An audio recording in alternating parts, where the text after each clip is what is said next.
Mainit na tinanggap ang Kapuso Stars sa Toycon Evolution 2024. Nag-share din sila ng kanilang plans to celebrate Father's Day. Alamin niyan sa aking chika.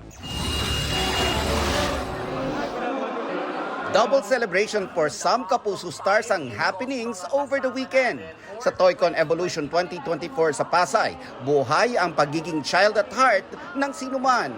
Present sa Day 2 ng event ang mga nagagandahang cast ng inaabangang Kapuso series na Encantadia Chronicles Sangre. Sina Rian Ramos at Bianca Umali may kanya-kanyang way to celebrate Father's Day. I'll call my dad. Video call kami. Ganun. I will be visiting my dad sa cemetery. And also, I will be spending with Ruru as the dad of our dogs and his dad also. Sina Faith Da Silva at Angel Guardia naman, celebrating Dad's Day with their moms na naging father figure nila. Yung mama ko and also yung lola ko, grateful ko dahil mahirap tumayo bilang isang ama at ina. Hindi rin ako lumaki with my dad, pero yung mom ko nandyan for me. So, I'm gonna celebrate Father's Day with my mom and my father dog.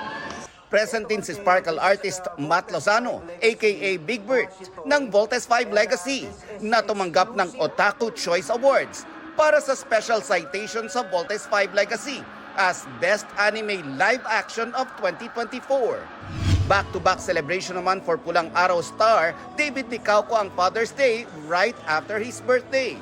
Good health, good career, siguro less anxiety and more happiness. Ano naman ang gift ni David for his dad? So siguro mamaya bibili rin ako ng baka jacket o kaya bag, siguro pang workout na bag. Mga kapuso, maging updated sa showbiz happenings anumang oras. Mag-subscribe sa GMA Integrated News sa YouTube. At para sa mga kapuso abroad, bisitahin ang GMA Pinoy TV at www.gmanews.tv.